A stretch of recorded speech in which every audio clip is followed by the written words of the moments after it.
Our next presentation, our next presenters comes from Lithuania, and it's also will be very interesting findings. And now we will speak about human remains, and there are two authors of this presentation, Simona Matuzevičiūtė and Anželika Juodišienė.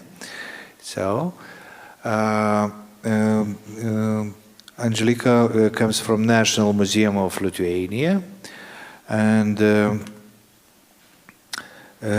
paper is titled "At Perpetuam Memoriam: Treatment and Preparation for the Remains of Roman Catholic Church Dignitaries, Giedraičiai, for display."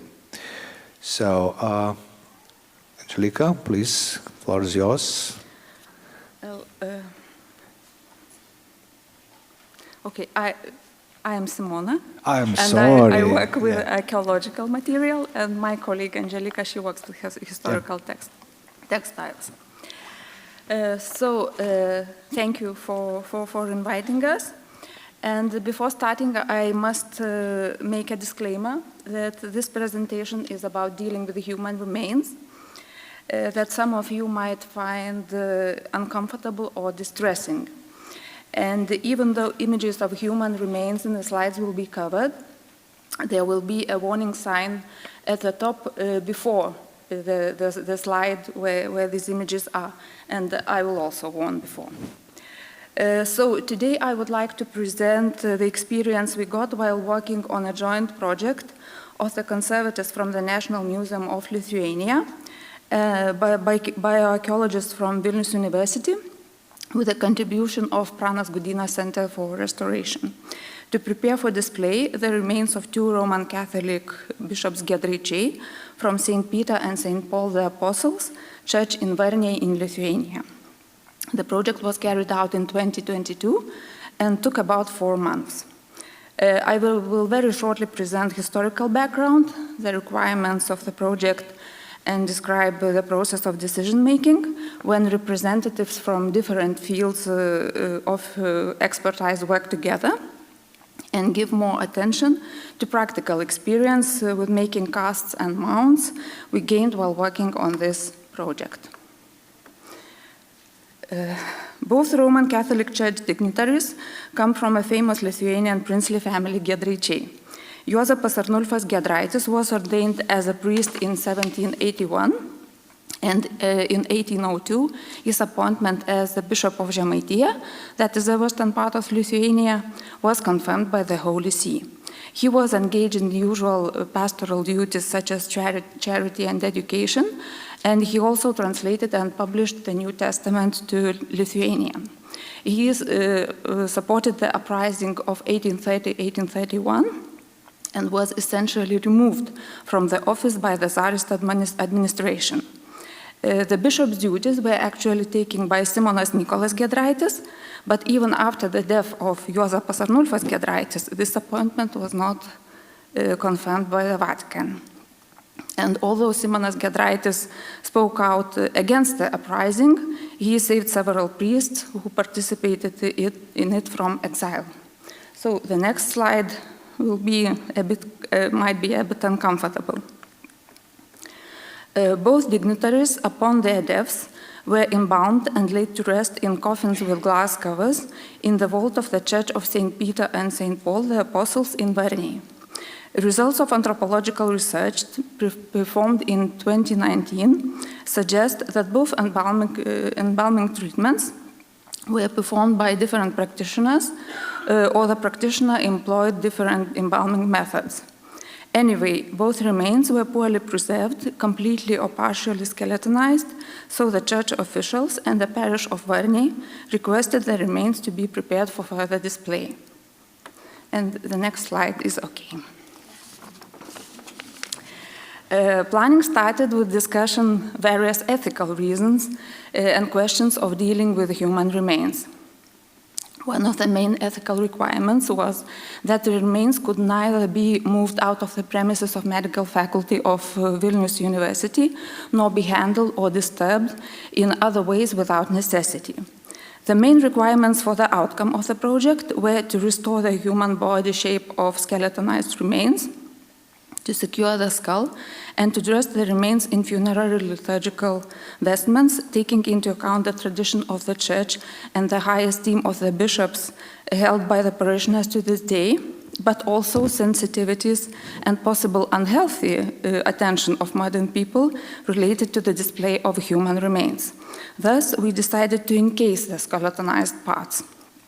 We agreed that the bioarchaeologists would provide the needed measurements for the patterns and help with proper placement of bones in the final stages. All the preparatory work, such as drawing, cutting, and making casts, was done in the premises of Conservation Center of the National Museum of Lithuania. While choosing the material for the casts, we had to consider environmental conditions in the church built in the 17th century. It is located on a damp bank on a small river, prone to seasonal climate fluctuations with lingering damp, especially in the vault, and not equipped with modern climate control. During the discussions, conservators proposed possible options for materials, placement of the bones, and protection of mummified remains, while the bioarchaeologists assessed their compliance with bioethical norms. After considering and rejecting various fiberglass and metal materials, we chose to use force-shaped forecasts. And this idea belongs to Juodišienė, our colleague from Pranas Gudynas Center for Restoration. Force-shape is a non-woven polyester fabric that resembles felt and is moldable at a range from 100 to 130 degrees Celsius. It is durable, breathable, and mildew resistant. It is also easily cut, sewn, and painted. Since one of the deceased was found to be completely skeletonized and the other was partially so from the waist down, we had to produce two casts. One cast had to be of the full human body, consisted of torso with legs, a head, arms, hands, and feet, another one of the lower body and a forearm.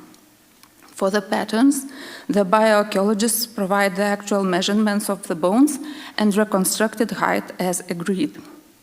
You can find many extensive tutorials on working with force shape and making mounts with it, but the difference with our project was that we could not make the casts as one piece at once, because we had to put the remains inside of them properly and carefully. So the process was split into 3 steps: making casts and parts, attaching the remains, and final joining of the separate parts. The patterns of the arm and torso with legs for the first cast were drawn adapting several jumpsuit patterns from Burda Modern magazines from various years, and the same patterns were used for the second cast. And for this tip, we are very grateful to Alina Žemienė from Textile Conservation Workshop at the National Museum of Lithuania. Due to the insufficient width of the material, the patterns of the torso had to be cut out, divided lengthwise, and they were machine sewn with polyester thread before heat application to avoid uneven shrinkage. Drawings of medieval footwear, previously conserved at the National Museum of Lithuania, were used for making foot pattern for the first cast. We drew the hand and head patterns of the same cast ourselves, and the hand pattern consisted of 2 parts, for the upper part of the hand and for the palms. As for the head, we drew the pattern for the top and back parts only and shaped the face directly on the model. During heat application, force shape takes shape of the model underneath it. We used a mannequin that luckily happened to be heat resistant, and the head model that was made to measure by our colleague, conservator Jonas Petuchovas. The head model was carved out of stratocell polyethylene foam. Since not all the necessary measurements for it could be provided by the bioarchaeologists, we employed the Anatomy for Sculptures app, a human proportions calculator set to head, male, and elderly as well. To ensure good heat transfer and to protect the polyethylene, the finished model was covered with several layers of aluminum foil. We used two types of force-shape material. Force-shape 600, a thicker and more robust, was used for the first cast, except for its palms and face. For them and for the second cast, we used force-shape 300, that is thinner and a bit flimsier.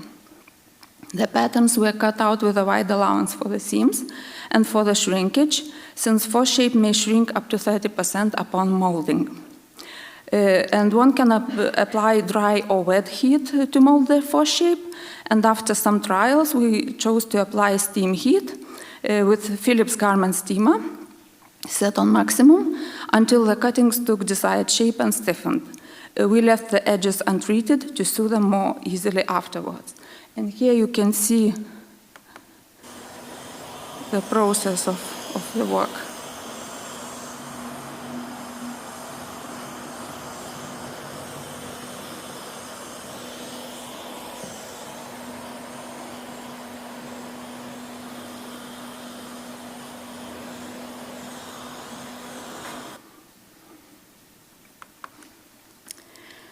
In the process, we had to make some adjustments. Traditionally, the arms of the deceased were bent at the elbows, and the ones of the mannequin were stretched.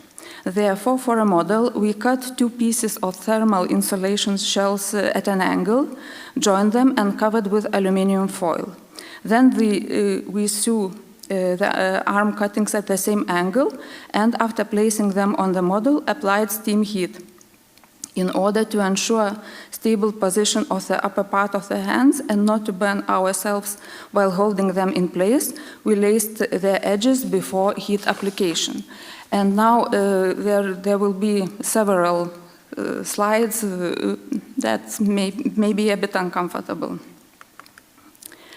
Since force shape is a very pliable material, especially grade 300, for the face, we just laid its piece straight on the head model and fitted into shape, securing with metal pins before heat application. To secure the stability of the second cast, made of thinner force shape 300, and to avoid its collapse under the weight of the garments, we bent several rings out of plexiglass. Their circumferences corresponding to those places of legs we intended to attach them. The final stage of the project took place in the premises of the medical faculty of Vilnius University. The skeletonized remains were arranged on the casts in anatomical order by the bioarchaeologists and fastened with thin fishing rods. The same rods were used for fastening the plexiglass rings to the second cast. After placing the bones, separate parts of the casts were hand-sewn with a polyester thread. To minimize the contrast and reduce the paleness of white force shape, the facial part of the first cast was painted with acrylic paint. The original funerary clothing was cleaned by the conservators from Pranas Gudina Center for Restoration before this project. However, due to poor presentation, most of it could not be reused. It was given back to the church in Varniai. Later, Canon Andriejus Sabaliauskas informed us that he donated it to the Museum of Diocese of Žemaitija, also located in Varniai. So, the then parish priest provided the liturgical vestments and the other clothing, socks, trousers, gloves, amices, alps, stoles, chasables, maniples, and 1 meter. Shoes were made in Pranas Gudina's Center for Restoration. Only 2 original items that were in better condition, the mitre and the scapula, belonging to the Bishop Simonas Mykolas Giedraitis, were returned to his coffin. The remains were carefully dressed in the vestments in accordance with the regulations of the Roman Catholic Church. We were also consulted on this matter by Rita Pauliukevičiūtė from the Church Heritage Museum. In 2025, 3 years after finishing the project, the team of conservators and bioarchaeologists visited Varniai to assess the current state of the remains. The current parish priest, Canon Andrėjus Sabaliauskas, took care to make the copies of the original coffins, transferred the remains there, and put them in the side nave in the enclosure behind open-work metal gates instead of the damp vault. Despite some damp in the church, no damage to human remains and force-shaped casts was observed. The only noticeable problem was a few mold spots on one alb. As a possible solution, we put bentonite desiccant bags and humidity indicators in the coffins. The bags can be regenerated at 100 degrees Celsius, and detailed instructions how to do that were also provided for the church officials. And we also plan to visit the church from time to monitor the state. Okay, so now everything will be okay. Even though the project of preparation to display the remains of 2 Roman Catholic bishops Giedraičiai was a challenge for the team, it turned out to be a success, both in our eyes and in the eyes of the church officials, even though further assessment of the condition is and will be needed. This project was a very smooth and constructive collaboration from the start to the end. It once more proved that establishing common ground, respect for each other's competence, detailed discussion, and honest feedback on ideas is the basis of any project we want to succeed. We, as Conservators, found a wide range of possibilities of force-shaped fabric that can safely be used for museum exhibitions and storage. And we already used it in one of the exhibitions at the National Museum of Lithuania as a human body-shaped mount for showing grave goods. Thank you for your attention.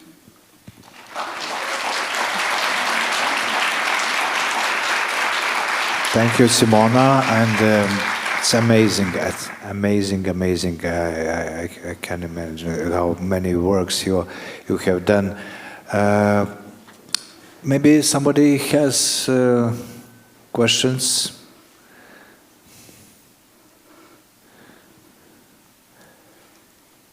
Okay, I actually have a question. Okay. What do these remains mean for the people who visit the church, or how visible they are? Like, do people go there, or do they see them, or they are? Well, the church is open, so everyone could see that. But at least I saw that in Google. There is one mention that there are mummies of the bishops. So, because I would continue my question, yeah, how community perceives this kind of intervention? I can't answer your question because, well, as far as I know from our conversation with the priest, they really respect the bishops, and they really took care about preserving them. But preserving in what sense? In what? Well, you can always bury. But they chose to leave them in the coffins with the glass covers. So actually, I can't tell anything more because somehow we had no discussions on like on what this should topic. be done, like what would be the not right way, but yeah, like I was thinking, were there different options what to do, because probably it would be possible just, I don't know, cover the coffins, or like what was the reason to do something with the objects? I don't know because, well, actually I didn't go into the reason. Was there any kind of the last will, or was it? But as far as I know, there was some kind of burial place in the vault for all the bishops. So, and I can't answer anything more because I have no information. But thank you. Thank you. Somebody has a question?